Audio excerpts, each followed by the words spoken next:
Hi, this is Matt on the Moon Lambo channel.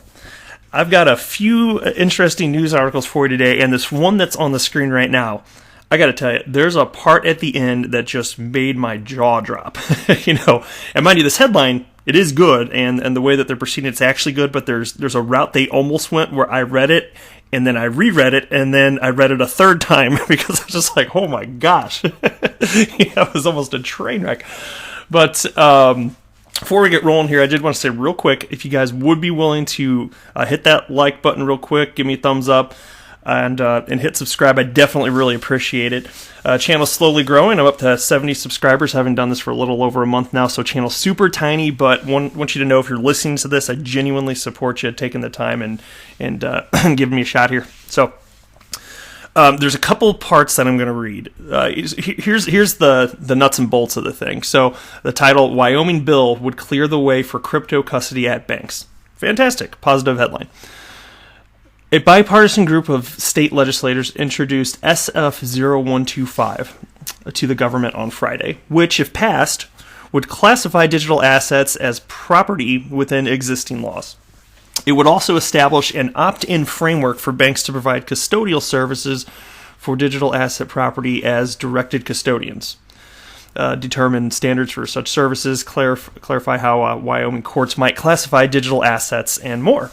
And so that's fantastic. I mean, just the fact that, and this is just getting the ball rolling here with this legislation, which is state legislation, to clarify. This is not federal legislation, so they're just now getting the ball rolling, and even if this does pass, it's only going to affect those participants on the state level within the state of Wyoming and in the United States. Okay, but still, it's fantastic that they're willing to classify digital assets as property within existing laws.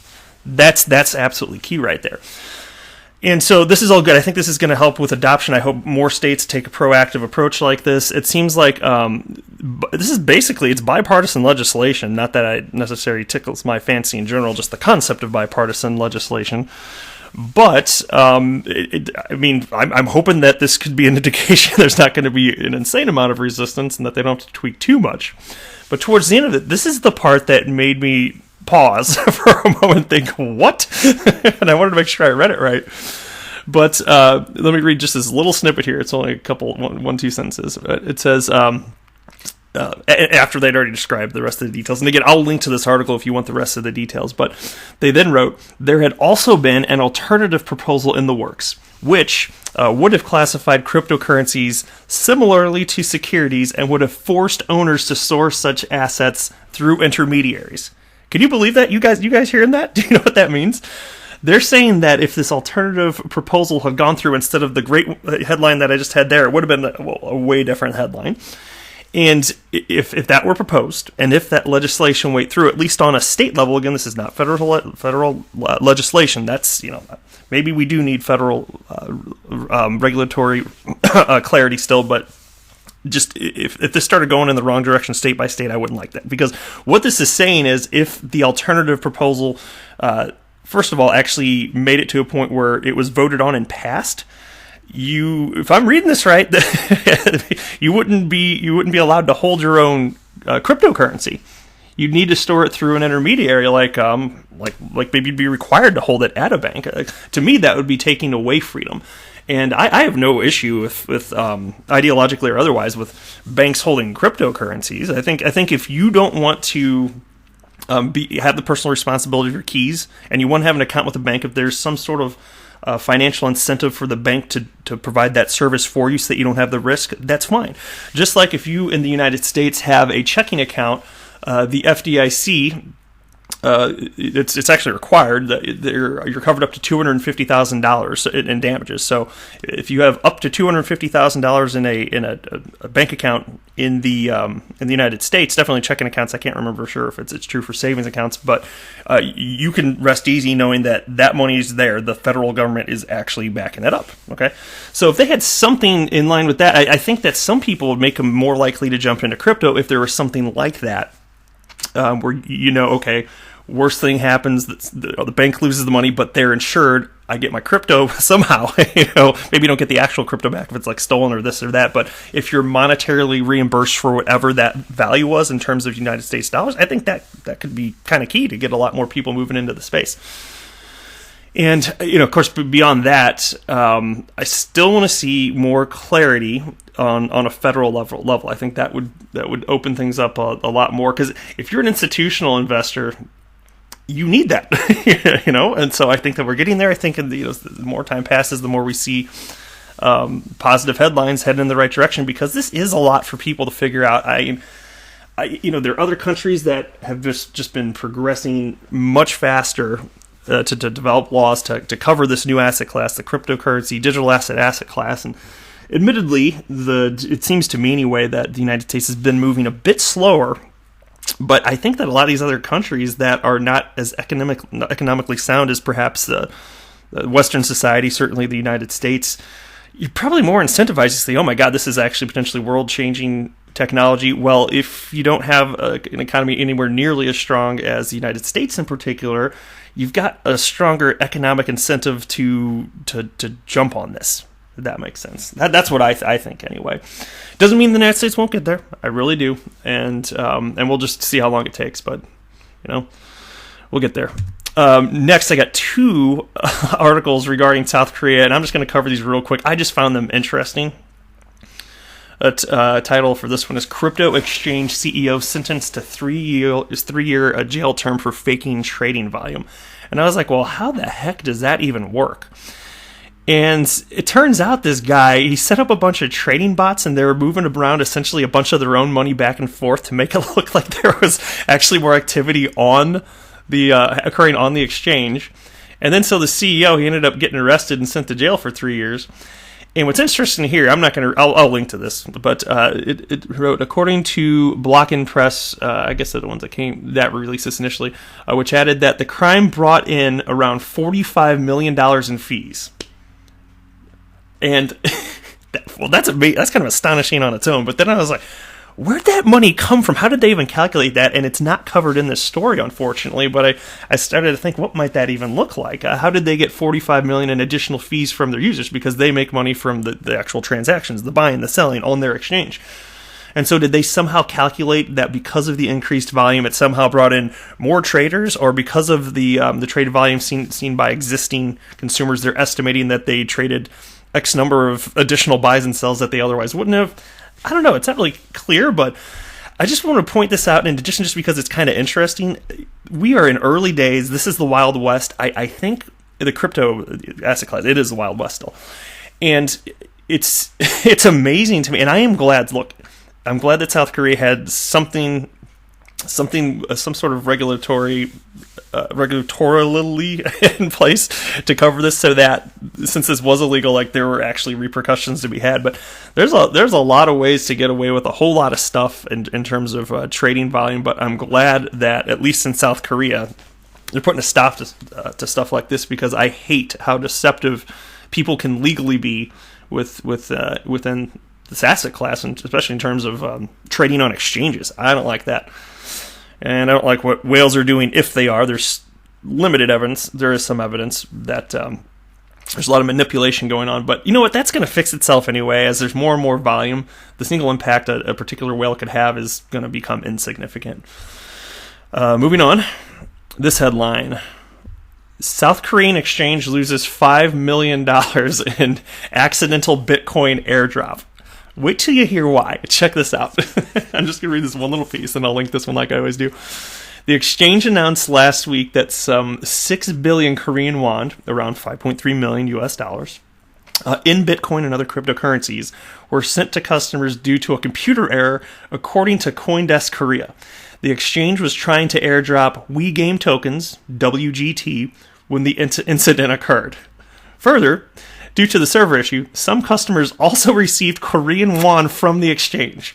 The exchange had no plans to compensate users for any losses suffered through its server issues. Now, somebody's having a bad day, and somebody there's getting fired. This is unbelievable this could possibly happen. And if you're the exchange, I kind of feel for whoever's in charge. It could have just been one human there. I don't know if there are multiple people involved with this, but for any of the funds that are on the exchange and the transfer accidentally happened, you can roll back those if you're the exchange, because you control the private key on those, which is why everybody always says if you own crypto, you don't really own it until you get it off the exchange, because you don't have the private key. And so if you are the exchange, yes, you can roll back those transactions and get some back, but it makes me wonder, and I think this did happen, I think some of the funds that were accidentally sent out, I think some of that was immediately transferred out of the exchange before the exchange even realized what the heck was going on. And that's scary. And even further fascinating, where is it here? Yeah, some traders who received Bitcoin instead of WGT reportedly sold their new holdings immediately. Okay, so that's what I was just saying. But check out what it did. Causing Bitcoin's price to flash crash to $50. Holy moly. When was the last time you saw a $50 Bitcoin? So, and of course, now mind you, that's on this specific exchange. So even though it apparently did crash flash from however many thousands in terms of US dollars down to $50 for a single Bitcoin, that's a contained environment there. That was just the market rate on that specific exchange, and that's because the buyers and sellers on that exchange were just reacting to what was happening as they saw all the Bitcoin suddenly getting sold off, and just probably panic selling. They're like, what the hell is going on here? I can just imagine probably panic sold, and then it's down to $50, and then I'm sure it went back up rather quickly, but that's insane that happened. I just thought you guys might find that fascinating, so I shared it with you. All right, moving on. Oh man. Okay, so I didn't read this. The title is Total Market Cap Drops $5 Billion as All Major Coins Take Price Hit. I don't care. Okay, I pulled this article up and kept it on my screen purely to tell you I simply don't care. I don't think that this type of stuff matters at all. Now, if you are a day trader, well, first of all, you're probably losing money and maybe consider not doing that because almost no one's good at it. Something like 95% of day traders, literally 95%, end up losing money over the long haul. Well, hell, even over the short haul. Okay. But anyway, so this doesn't matter. I'm not a micro trader. I'm not a macro trader. I'm not a trader. I'm a long-term guy, and I think that I came across something special when I discovered crypto, and in particular XRP. You guys know I'm a huge XRP guy. It's the vast majority of my holdings, and it's the only one I personally, not financial advice, I just feel it's like a virtual certainty that this is going to have staying power. For just my personal opinion, I could be wrong, but I don't think I am. I really don't think I am. And I'm looking at what the price of XRP is going to be, 3 years down the road, 5 years down the road, 10 years down the road, and I'm never going to sell all of it. And the reason I'm so confident, there's real world utility for XRP. It's the first and only cryptocurrency to be used in the commercial production of anything via, in this case, Ripple's technology with XRapid. And that's amazing. It's absolutely amazing. And so I wanted to point you out to something. I've been reading Hodor's blog since December of 2017. And so I'd rather read this. And I'm not going to read this here, but I'm going to link this, and this is worth reading. And there's this segment which I highlight here called Ready Yourself for What's to Come. And he gets the big picture, and he kind of covers some of the price action, just on a big scale, what happens with market cycles, buying and selling. And he certainly gets it. And so I just wanted to say, you guys would do what you want. This is not financial advice. I'm just saying my personal opinion when it comes to price action. I just don't care. The crypto market, something could be a catalyst that would cause a negative catalyst that could cause market prices to crash even further. I don't know what that could be. Maybe Bitcoin gets hit with a 51% attack. I don't care. Even that would not make the asset class go away. Maybe it would ruin Bitcoin forever, and people would lose all confidence in it, which would be fine. But the asset class is not going away. It just isn't. And so what I would do if that happened is I would invest even more than I had set aside to, probably. And mind you, I'm only spending what I'm willing to lose anyway, and I think that's good advice. But that's what I do, because I know this isn't going anywhere, and I'm not going to let the daily gyrations of price action affect me one way or another. I'm just not going to do it. So just my 2 cents on that. Speaking of 51-cent attacks, this next article, this is interesting, titled Major Central Bank Institution BIS. Bitcoin must depart from proof of work. This one, I read most of it, and I'll link to it. I think you guys should check this out. But really just the headline is enough, and it just got me thinking again, because I've been talking about it fairly recently in at least 1 or 2 other videos, but I don't know how big picture, long-term proof of work could possibly be a solution. the Bitcoin blockchain, people say it's immutable. The blockchain's immutable. I'm like, okay, well, if it's so immutable, then how can you roll back blocks and then end up allowing double spend to occur? I'm like, that's ridiculous. Then you have a coin like XRP that literally, unless you think you can break cryptography, like I said in the past, the ledger's immutable. Something's written to the ledger, it's permanent. It's absolutely permanent. You cannot roll back. The worst you could do if you attack the XRP ledger is at least temporarily halt forward momentum, which is fine by me. I just don't want you to be able to roll back. And you can't. And technology is already out there that allows that to happen. And so anyway, I think that technology, the proof of work, it's just not a solution. And already fewer coins are using it than I had realized. I mentioned in a previous video, I was curious, out of the top 100 coins on CoinMarketCap.com, how many of them are using proof of work technology. And I'm pulling from memory here, and this was last week, I think, when I brought this up, but it was only like 24 or something like that out of the top 100 coins are using proof of work. They're not mineable. And I thought, okay, well, maybe developers of these cryptocurrencies know a little bit more than I was giving them credit for, So I thought that the majority would have been mining, but I would have been wrong guessing that. So I just thought that was kind of interesting there. But anyway, I guess I'll wrap up the video there. It's just a real quick kind of collection of a few news stories that I found interesting today. And I want to close out the video the same way I'm going to close out every video, I'm sure.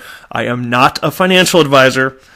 Do not buy or sell anything because of anything that I say or write.